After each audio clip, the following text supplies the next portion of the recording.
pengusutan kasus korupsi di Kemensos dan potensi coreng citra PDIP. Beras bansos DKI Jakarta yang tempo hari heboh-heboh pemirsa oleh para buzzer, yang Anies Baswedan menjadi sasaran tuduhan bagi mereka, ya sampai dihina-hina lah Anies itu.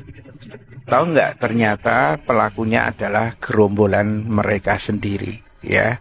Pelakunya tentang bansos beras itu pemirsa adalah gerombolan mereka sendiri. Sekarang jadi tersangka KPK, ya. Namanya KW. Kuncoro Wibowo dijerat sebagai tersangka oleh KPK. Nah, kasusnya sekarang sedang rame, ya. Korupsi. Pasti kalian tahu bahwa beberapa waktu kemarin viral di sosial media tentang terkuaknya data-data dan bukti-bukti soal adanya dugaan korupsi di wilayah Pemprov DKI Jakarta pada saat penanganan COVID-19 di tahun 2020 kemarin. Nilainya cukup besar, mencapai 2,85 triliun.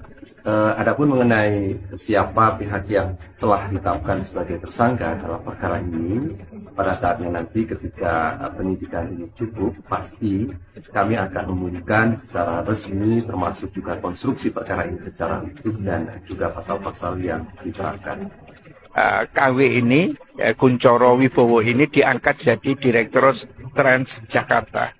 Ternyata itu titipan. Jadi dulu Direktur Transjakarta atau orangnya Anies, orang Anies disingkirkan, kemudian diganti oleh Kuncoro Wibowo, ya. Baru 2 bulan, sekarang dia sudah mundur. Kenapa? Karena harus menghadapi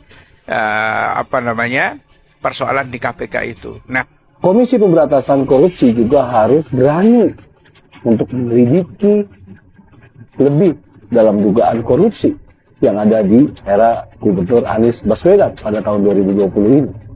Jangan menunggu dulu aduan dari masyarakat, baru bisa bergerak. inilah yang sering dilakukan oleh para buzzer ketika menghadapi Anies Baswedan itu. Nah, ini salah satu dulu ya, sekitar bulan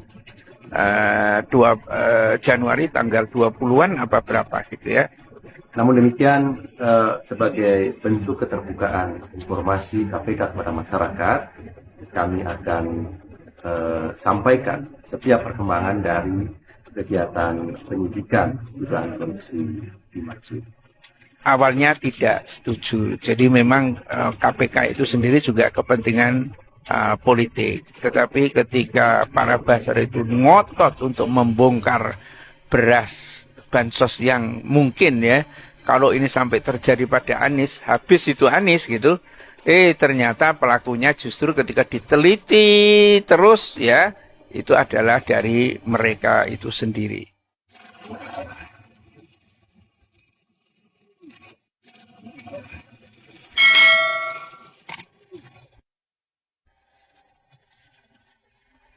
Komisi Pemberantasan Korupsi kembali membuka penyidikan kasus di Kementerian Sosial.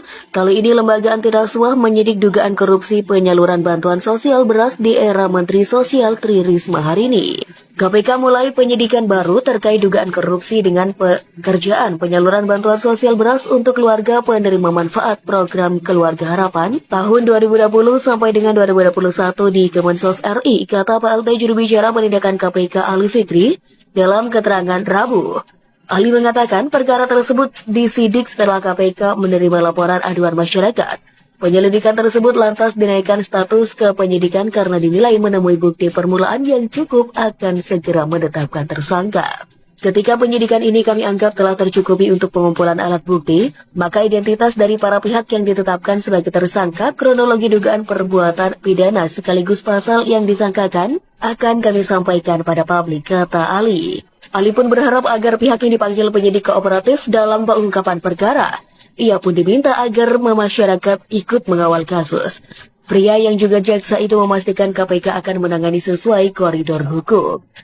Tirta pun berupaya meminta tanggapan dari Sekjen Kemensos Hari Hikmat maupun PLT Kepala Biro Humas Kementerian Sosial Rombas Ali Jaya Sinaga tentang penyidikan Kemensos, namun hingga naskah ini dirilis belum mendapatkan respon. Kasus yang terjadi di Kementerian Sosial era Jokowi ini bukan kali pertama. Sebagai catatan, Kementerian Sosial di era kedua pemerintahan Jokowi dipimpin oleh kader PDIP hingga saat ini, yakni Juliari Batubara dan Tri Risma hari ini. Setelah dilantik pada Oktober 2019, Jokowi menunjuk Juliari. Juliari lantas menjadi pesakitan KPK karena diduga terlibat dalam kasus korupsi pengadaan bantuan sosial untuk penanganan virus corona. Sedang heboh di media sosial terkait isu mantan napi korupsi atau koruptor dijadikan staf khusus Menteri Sosial atau Mensos. Kabar ini menuai ragam reaksi di media sosial. Selaku Menteri Sosial, Tri Risma hari ini angkat bicara terkait isu atau kabar mantan Bupati Purbalingga Tasdi yang pernah terjerat kasus suap dan gratifikasi dikabarkan menjadi staf khusus Mensos. Nanti aku cerita, pasti cuma yang jelas ini adalah staf khususku. Mulai dari awal aku jadi menteri sudah 5, tidak boleh lebih. Kata Risma ditemui di Jakarta pada Selasa. Risma kemudian mempertanyakan siapa yang menginformasikan Tasdi jadi staf khusus Menteri Sosial. Yang ngomong itu siapa? Gak ada, nanti saya jelaskan. Yang jelas begini. Siapapun orang pasti pernah salah kalau dia sudah taubat. Sedangkan Tuhan saja mengampuni. Kalau kita manusia tidak mengampuni, bagaimana, tegasnya. Kemudian mantan wali kota Surabaya itu mengungkapkan menjadi Menteri Sosial jabatan yang tidak mudah. Dan kenapa aku butuh waktu sekitar cerita lama, teman-teman pikir? Memangnya aku gampang benahi Kemensos? Kalau boleh tiap hari nangis, aku nangis, jelasnya. Risma mengungkapkan bahwa dirinya setiap hari harus pulang jam 3 pagi. Aku tiap harinya pulang jam 3 pagi, tidak mudah benahi Kemensos itu, jadi pastilah saya jaga karena tidak mudah benahinya, ungkapnya. Diketahui pada 5 Juni 2018, Tasdi ditetapkan sebagai tersangka korupsi kasus dugaan suap mega proyek Islamic Center Purbalingga. Dalam proses persidangan terungkap bahwa Tasdi menerima suap sebesar 115 juta dari 500 juta rupiah yang dijanjikan dalam proyek pembangunan Islamic Center Purbalingga. Selain itu, dia juga terbukti menerima gratifikasi. Pada 6 Februari 2019, Tasdi divonis 7 tahun penjara oleh Majelis Hakim Pengadilan Tindak Pidana Korupsi Semarang, Jawa Tengah. Tasdi mendapatkan pembebasan bersyarat pada 7 September 2022 setelah menjalani masa hukuman penjara 3,5 tahun.